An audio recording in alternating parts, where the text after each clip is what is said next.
हवी हवीशी वाटते. कोण? आई.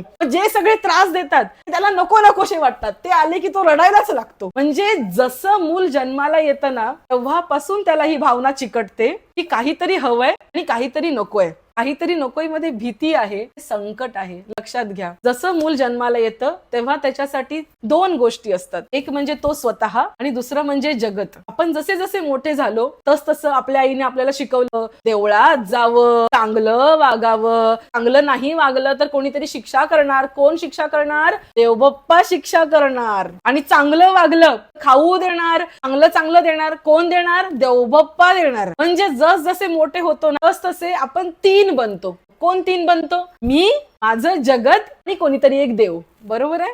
कोणीतरी एक सत्ता.